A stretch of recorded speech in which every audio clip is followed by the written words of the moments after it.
Thanks for listening. If you'd like to schedule a one-on-one coaching with Dr. Lodhi, please visit drsadaf.com. I am an American board certified OBGYN, a mom, a Muslim, and I'm talking about sex. This is the Muslim Sex Podcast. Welcome to the Muslim Sex Podcast. I'm your host, Dr. Sadaf Lodhi. This episode is everything you needed to know about sex coaching. Finally, a topic that I love. Well, I love all topics, but this is one dear to my heart. And I'm so excited to have Dr. Sonia Wright, who has been doing sex coaching much longer than I have.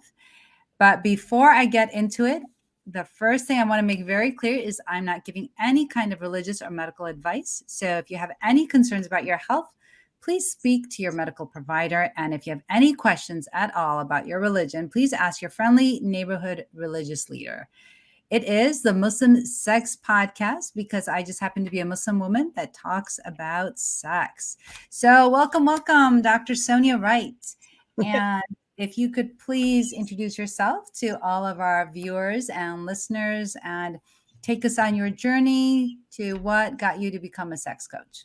Yes. Well, first of all, thank you so much for inviting me to be on this podcast. I really appreciate it. I consider it an honor. And thank you for all the work that you do. I think that is so important. And how did I get to this place as a sex coach? Yeah, I have been out in the world as a physician life coach since 2016, and kind of behind the scenes in my own life, I was in a relationship where I was not having much intimacy. And I kind of stayed in that relationship for a long time, and it looked like it was great from the outside. I was a doctor. We were raising our children, and it looked like we were living this wonderful life. But there was like this deep secret that was in my heart that was making me so sad all the time. And finally, we did go to therapy, but it was kind of too late to save the relationship. Too much resentment and sadness and just separation that ensues from that when you're not really able to communicate and talk and deal with the issue. It got to the point where the relationship could not be saved. And so I continued to do my life coaching work, and I decided that I wanted to do work on myself around sexual intimacy, because I figured I'm still the same person. If I go into another relationship, the same issues could come up. So I spent a number of years working on that. And as I did that work, I realized I could do this. I could help other women. And so then I went on and got training as a sexual counselor. And then I kind of merged my sexual counseling with my life coaching. And I also worked in a sex toy store and kind of brought that all together in order to be able to help my people as the midlife sex coach for women. That is awesome. I love it. So I know that you had taken the University of Michigan course, Sexual Counseling and Education, and I am in that same course. So I love it. It's a great course. Right? Yeah, definitely. Very good. Yeah. So tell me a little bit about the types of concerns that you get from women that you see, and usually what's the typical age that you're seeing your clients? Yeah. So because I say midlife, right? Most of the women that I deal and help with are in the 40s and 50s, but really I've helped women from early 20s all the way into their 70s. So it's a wide range. So there is the focus that I do on midlife, but there's also whoever I can help. And if my message resonates with them, then I'm here to help. So I don't actually put an age limit on it, but women that come to me with a lot of concerns, often it's in that midlife range. I think that there might have been issues happening sooner than that, but usually by the time you get to the midlife, you're ready to do something about it. You're like, I don't want to spend the rest of my life in this situation. I need to figure out how to get the help that I need. So I think there's something about midlife that I love. And I think women empower themselves during that time. And they really start questioning it, what their role is and who they are in life.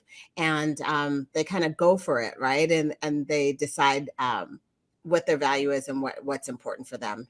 And definitely relationships, something that's important. So that's where I come in to help. That's excellent. So, so many articles that I've seen that talks about women actually in their 40s that tend to become more sexually confident Mhm. because they know what they like and they know what they want, and they're not willing to settle. Have you noticed that? I think there's a group of women that might be the case. Hmm. But I also think there's a group of women that want something, but they're not quite certain. And they want more in life, but they haven't necessarily identified it, or they don't know exactly how to. It's like all a process, isn't it? Like you identify it, you give yourself permission, you empower yourself. Like all of these things are part of the process. And so we're all along that path, that process. And it's okay wherever you are, but you reach out and get the help that you need. So yes, I do see some women that are in their 40s and they're like, I don't give a damn anymore. Let me go out there and live my life. Right. But then I also see women that are like, I'm not happy and I don't exactly know what to do about it. And I tend to see more of the women that are like, I know something needs to change. How and why, and how it's going to look for me, I'm not exactly certain about that. Hmm. And what have you noted with the life coaching and how it integrates with the sex coaching? I it's part of it. Like I don't know if I'd say it integrates. It's just part of the whole, right? Uh, Obviously, we need to have the sexual counseling and the information there, but very much so it really has to go back to people's thought processes and beliefs around sex and sexuality, what they were taught, what they were raised, how that interacts with religion. Like all those things come into play. And the life coaching skills is a way of looking at our thoughts, looking at our feelings, figuring out how that aligns with our actions, and it leads to a result, whether it's a result that we want or not. If it's not a result that we want, then trying to track it back and figuring out how to get the result ultimately that we want, but not just I don't believe in just zooming right into the result, because I think we need to spend some time kind of looking at the process, the thought processes and what's happening underneath, and evaluate that in order to be able to really make change that's going to be permanent change. Absolutely, absolutely. So, what have you noted in the women that you've treated? It sounds like you've been doing this for quite a while, at least 6 years. So, what have you noted in the women that you've treated, like the most common complaints that you get? Oh, I think it's low libido is something, where you may have been interested in sex and sexual intimacy at one point in time. And then when you get to a certain age, there's a number of other things that are going on in your life, and your libido feels like it's changing. Part of it may be hormonal. Part of it may be we have other stressors in our lives that we have to kind of factor in that we may not have had in our 20s. There's feels like there's more pressure going on. So a lot of it is low libido, which I like to really look at this because it's also how society says things should look and should be. Mhm. And we get to question that and see, is it really low libido, or is and that there's something quote unquote wrong with us, or is it just a different way of being, and then we come at it from a different process in order to end up with the result that we'd like to have. I think that's fantastic what you just stated. When you talk about what society says we should and shouldn't be doing and how we should and shouldn't feel, because I've been reading a book. It's called, I'm sure you've probably heard of it as well. It's called Sexual Intelligence. Mhm. And it just talks about how as we get older, we need to just accept things the way they are. And sometimes, you don't always, things aren't always spontaneous, right? Sometimes you need to plan that date with your spouse or the day that you're going to have intimacy so that you plan for it and you expect it. And it may not be, the spontaneous perhaps sex that you had when you were like in your 20s, but that's okay. And that's accepting where you are right now. And it doesn't always have to be wrong, right? Something doesn't always have to be wrong. Something doesn't always need to be fixed. Sometimes it's our mindset. Yeah, very much so. I mean, if we look at it, our definition of sexual intimacy is always going to be changing, because our lives are going to be changing. Things that are affecting our lives are changing. Our body and its function is going to be changing over a period of time.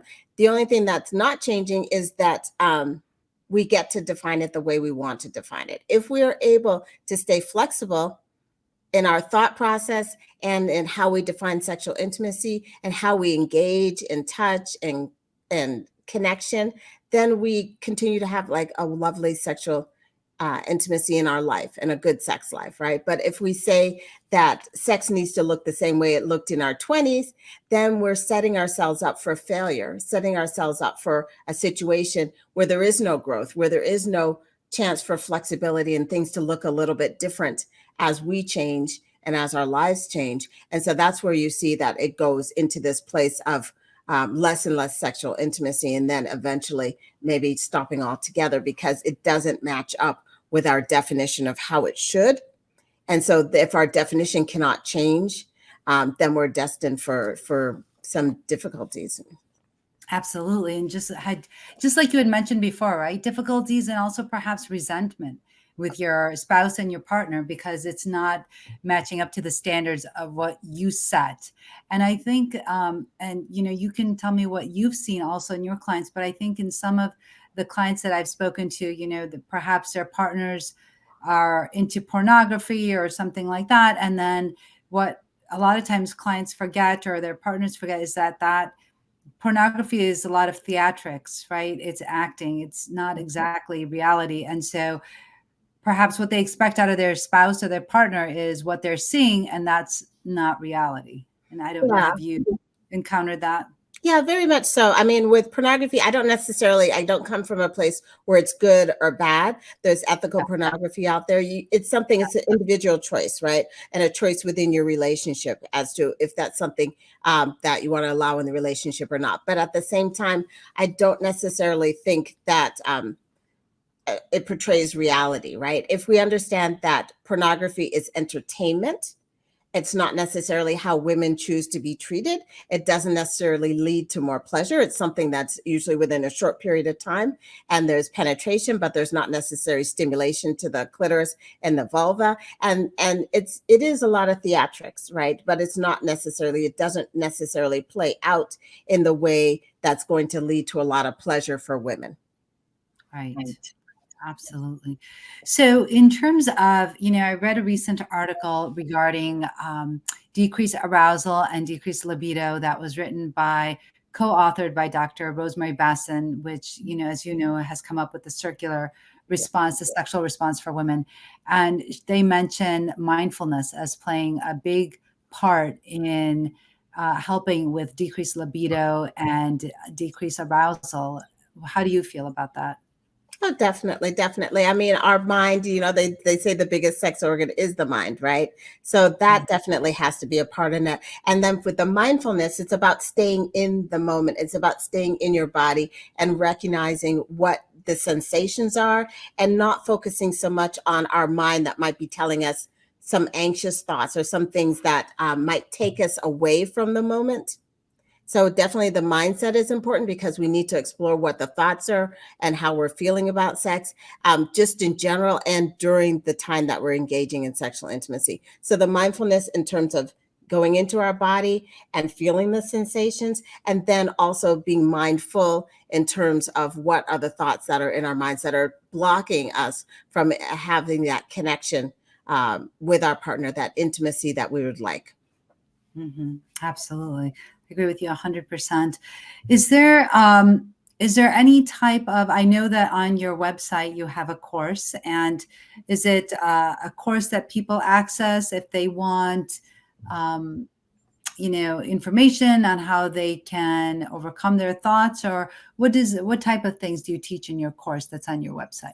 Yeah, sure. So my main course is Own Your Sexuality Now. It's kind of like a 12-week program, and it brings you from the place where it's kind of like a journey, I like to call it.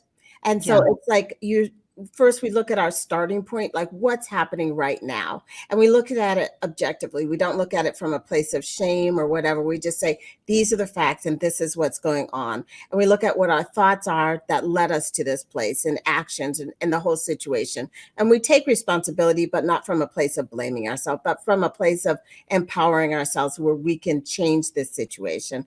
And then we look at ourselves as sexual beings, because a lot of times we're not necessarily allowed. I mean, with the work that you do, sometimes people are not really allowed to be sexual until a certain point, right? They may get married and then they're allowed to be sexual. But if your whole life you've not had an identity as a sexual being, and suddenly overnight you're supposed to be sexual, that's a very difficult thing. So part of it is incorporating being a sexual, being into who you are and what that might look like for you and what thoughts come up for you if that were the case. Then we look at libido.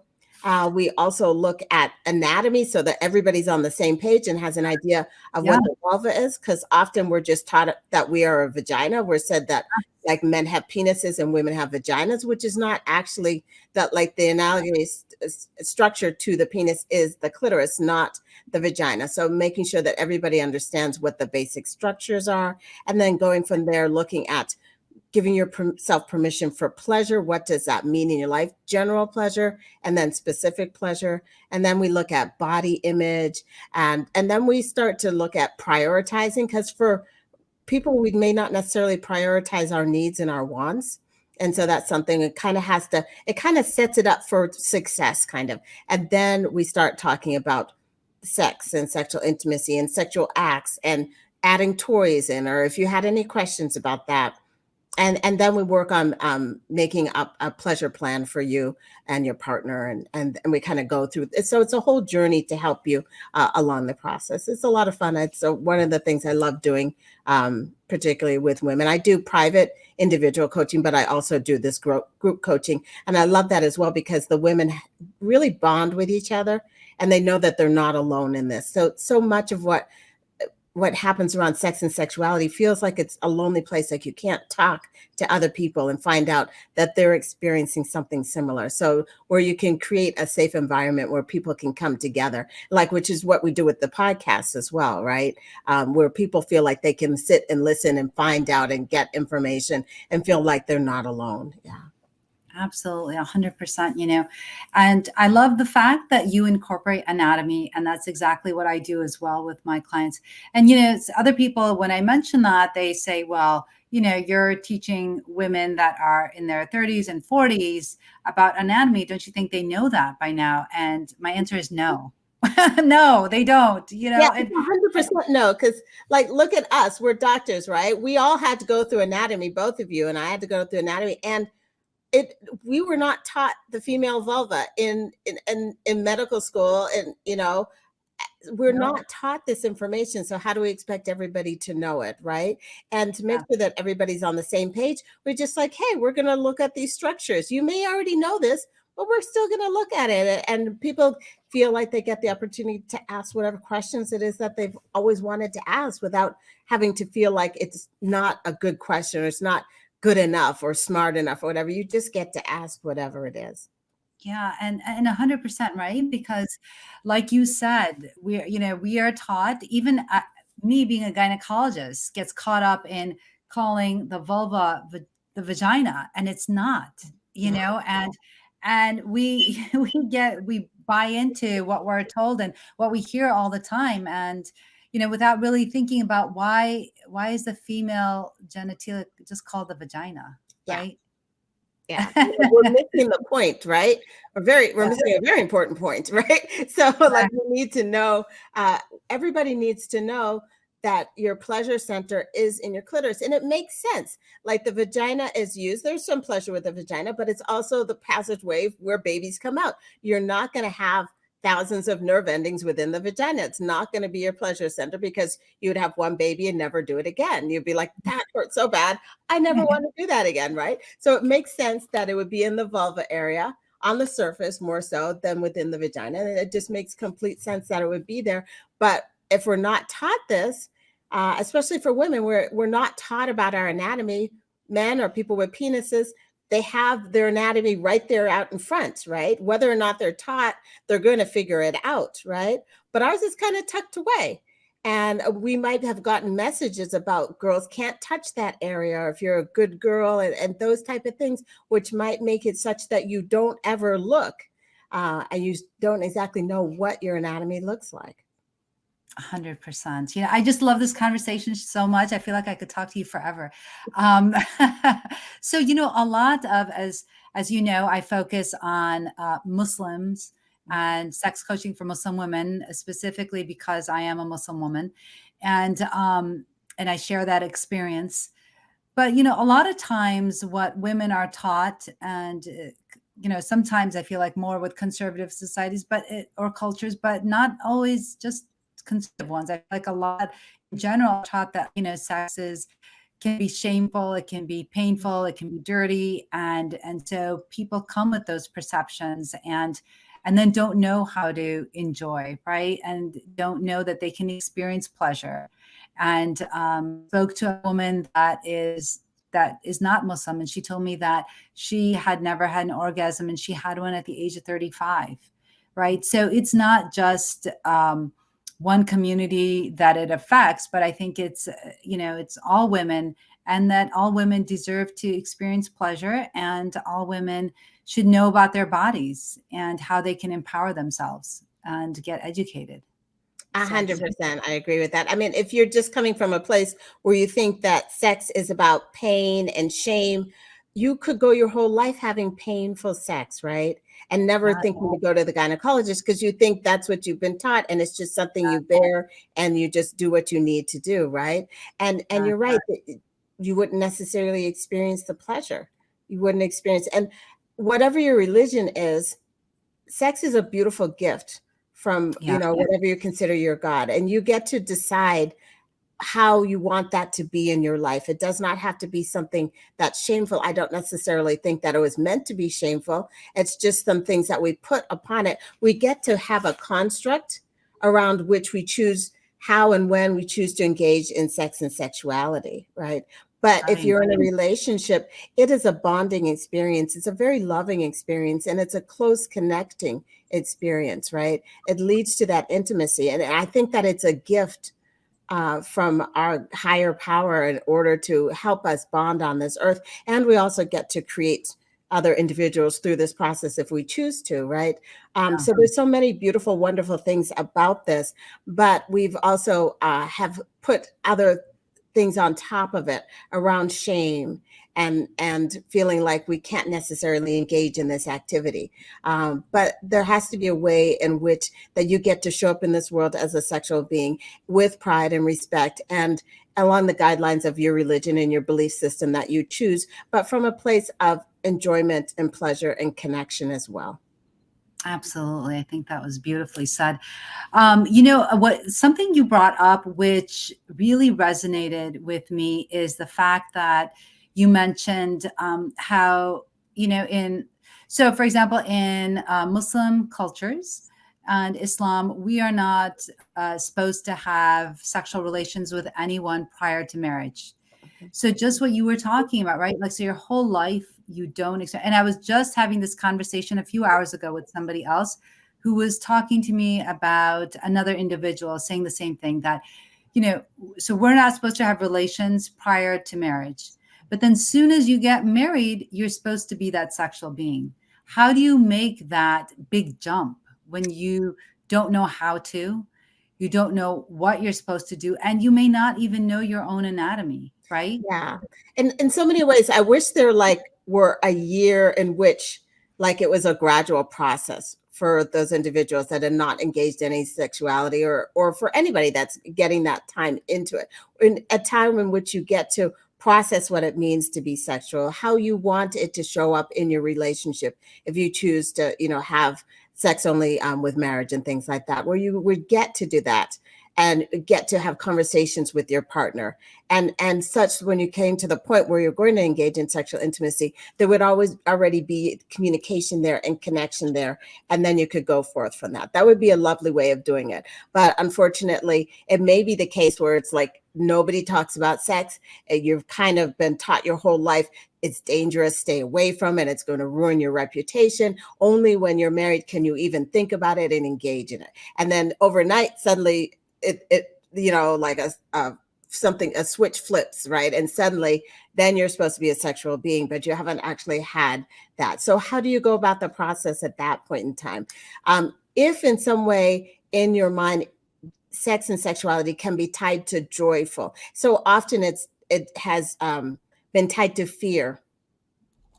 And this fear of pain, this fear that there's going to be retribution and your reputation, get like all these things that you need to protect against, right? And then you get to the other side, but never has it been introduced in such a manner where there's joy and pleasure.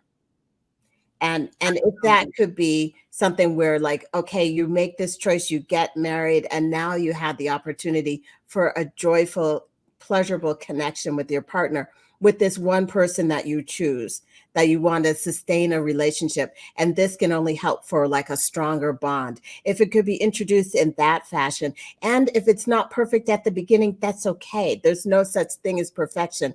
If you're going to be with this person for an extended period of time, a lifetime, perhaps the rest of your life together, then recognize you have that period of time to grow this relationship and to make that connection, and to explore your bodies and explore how this connection can be more pleasurable for both of you. Because if there is pleasure and satisfaction and connection there, then the bond will grow, and it will be a loving, very loving, wonderful experience that you're having with this other person. So if there were an allowing and like a time, and to recognize it doesn't always have to be perfect the way society says it has to be, but it gets to grow over a period of time, and there gets to be communication, and you get to say what feels good and what doesn't necessarily feel good, knowing that if you're able to express that, then that can only help your relationship grow and become stronger. If it was kind of phrased in that way and introduced in that way, I think that it would be a loving time in a person's life, and all people's lives, right? That is amazing, Dr. Wright. Everything you said, I think is fantastic. I mean, you're absolutely 100% right. Is creating those thoughts, right? And that's where the coaching comes in, is to coach somebody from, and that's why it's even more important. Exactly what you said about how, we meaning like, some Muslim women are taught that, you stay away from sex. It's bad. It's not good. It's going to ruin your reputation, all this stuff. And then you get married and now you're expected to be the sexual being. How do you make that connection? And you said it so well. You said it's like changing your perspective and changing your mindset, right? So going from changing sex from it being something fearful, dangerous, dirty, to now trying to change that perspective and now making it into something that's joyful, something that's pleasurable, something that brings you closer to your partner. And that, it doesn't need to be perfect. And I think, again, those videos perhaps, and like you said, there's ethical porn and things like that, but right. So a lot of times people are, if they don't have anyone to talk to, they are getting their information from the internet or from pornography. And on those, because they are theatrics, people think that that's what it's supposed to look like. And that's why, it should be whatever they're seeing. And maybe it's, pleasurable, whatever, I don't know. But that they don't understand that it's not perfect, right? And that it is a journey, and that you get to decide how it looks like, what you don't like, and you get to take ownership of it, because this is part of who you are and who you're becoming, right, with your partner. And it's a journey that you're taking together with your partner. And so I think that all of those things you said are so important, and important for women to understand that it's not going to be perfect in the beginning, but it'll take time, and it'll get to the point where you like it or want it or whatever, but it's a journey that you'll take and that you will embark on your own and on your own time, right? It doesn't have to be rushed. It doesn't have to be rushed. And as you do this journey and your understanding of sex and intimacy grows, and you find the joy and the connection and the pleasure, if you're able to give that to the next generation that's coming up, Yes. and if Yes. you're able to say, yes, there is a place and a time for sex and sexual intimacy, and this is a way that you might want to think about it when that time comes for you, right? So that it's not the same message being perpetuated. Like, think about your daughters, how you would like their sexual intimacy to be in their marriage. What would you like for them? And start having those conversations so that they can get a different perspective. And also having an understanding that the messages that we might have received about sex when we were younger ourselves, that it was wrong or dirty or bad or anything, it might not have been the best message to get, because it kind of put fear into our spirit, but it came from a place of loving, where people wanted to protect us and keep us safe. And that's okay that those messages came at that point. We get to choose a different message, and we get to give the next generation a different message. We can still keep them safe and help them to understand that these are important decisions that they're going to be making in their life, and also let them know that can be a joyous and a wonderful and a loving expression of their relationship. That is beautiful. I know that oftentimes, um, a lot of people are, when we are teaching children, right, or young adults and say like teenagers and things like that, nobody really focuses on the pleasure part of it and where that fits in, right? So just like what you said, explaining that for somebody that does come from a conservative culture, such as myself, explaining that there is, a time when this can be a beautiful thing, and to experience that and to not put so much fear into, experiencing something like sex, so that as they grow older and once they're able to have those relationships, those thoughts still stay in their head that it's, it's shameful, it's dirty.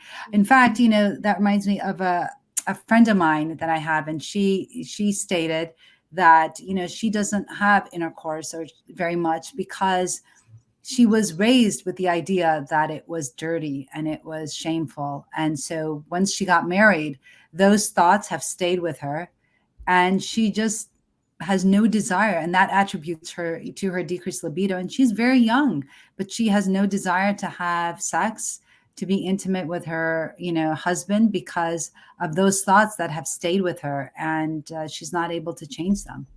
She's not able to change them now, but she can also look at what she wants for her long-term goals in life. If she would like for the long-term goal for her relationship to be like this beautiful mutual connection, she may want to decide, what thought she's willing to give up at some point in order to achieve the ultimate goal that she wants, if she wants a closer connection with her partner. I mean, the choice is hers, and maybe it's a choice that they make together and they have conversations, and it's not something that has to be decided right away. But does she want that to go to the next generation? Yeah, that's a very good point. And also, what you talked about before is how we make that jump from initially, no sex to having sex after our wedding day, our, wedding night.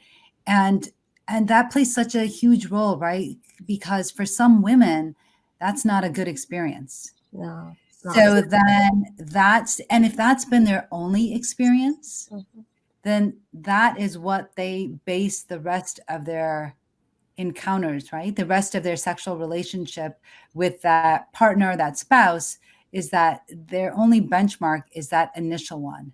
And that initial one may have been pain, it may have been shame, it may have been whatever it was for them. And then that also contributes to their mindset, right? Yeah. So And it's not also like a one-way experience, right? So our partners, if they're engaged and they're causing pain, or their actions are leading to shame in their partners, they're going to be less inclined to want to engage in this as well. So it affects the women, and if you're in a heterosexual relationship, it affects the men as well, right? And so it's both sides. Like I've seen very often, because I deal a lot with sex with pain with sex, and things like that. yeah. And even if the pain gets sorted out, the partners don't want to touch them because they have associated, they don't want to cause pain to their partners, right? So it's something that when the time comes that you want to deal with it, it's something that is definitely the women have to process, but also incorporate your partner into this process and have conversations. And if it was painful or it was not a good experience right at the beginning, then you can slow it down and you can start again. You can really start again and reintroduce the touching and reintroduce everything that leads to the point of penetration, and then add in the penetration once you get the pain sorted out, and you get to create this experience again, and in a better way for you and your partner.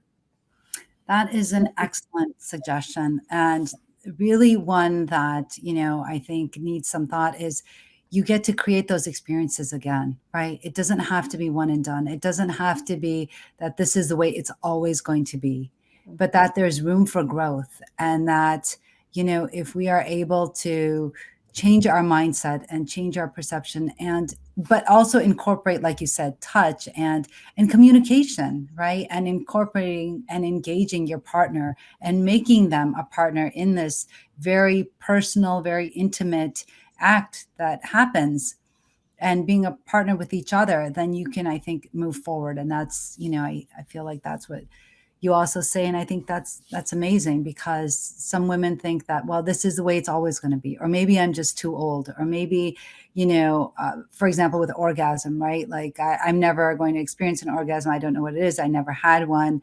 It's not that important. Maybe it's frivolous. So I think that what you talk about, which is mindset, it plays a big role, right, with all this coaching. Yeah. Now I have a question for you, and Yeah. this is where you get to educate me some more on this issue. Now, when it's something where women have not really had orgasms, and I'm teaching women around self-pleasure and masturbation. Now, how do you come at that in terms of the religious perspective? Because I try to incorporate it into the women's belief systems, but Yeah. I think that you would have maybe a different way to come at it, and I'd love to hear how you Yeah. address that. So absolutely. So, there are different, like with anything, and like with any major religion, obviously I can't speak for everyone. And Islam, as we know, is not a monolith. So there are different schools of thought within Islam. And there are four major schools of thought.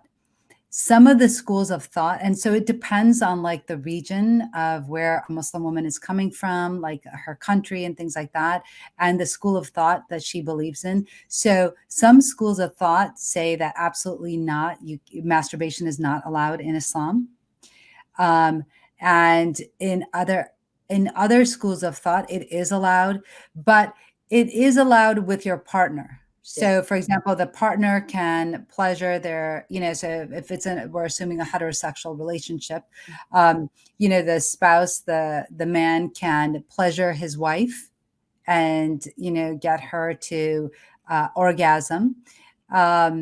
Foreplay is absolutely encouraged in Islam, like 100%. There's different teachings of our prophet that talk about the importance of foreplay and not coming onto their wives as beasts go onto their animals. So, the whole thought of foreplay is very important. In fact, there's also another tradition of the prophet that says that when any of you engages in sexual intercourse, there should be an intermediary in between. And when the companions asked what that was, they said, the prophet said it should be like sweet words and kisses, and alluding to foreplay. And so foreplay is really encouraged in Islam. So in order to get, the woman into the desire, into the mindset of, penetration and sexual intercourse. But like I said, there are different schools of thought. And so there are a few more liberal schools of thought that allow masturbation. And so I was talking to a friend of mine, another colleague that is a physician, and she was stating, because what I had read is that if a woman masturbates, as long as it doesn't go into the vagina, it was allowed. And what she was explaining to me, that again, it's different schools of thought. Other schools of thought do allow. So if a woman is afraid that she is going to commit adultery because she is, really desiring to have sex, but is not able to, for example, let's say if she's a widow, she's not married, this is before she's married, if she's still single, things of that nature, and she's afraid that she's going to commit adultery or have sex outside of marriage, then she is allowed to masturbate, and that she is allowed to put something in the vagina. So again, it is a sensitive topic in terms of different rulings and different schools of thought. So I guess if you were to coach a Muslim woman, I would just be aware that there's, they see things differently. Like, Muslim women, depending on how religious they are and what school of thought they ascribe to, may have different feelings regarding, whether it's sex toys or just masturbation alone. So, yeah.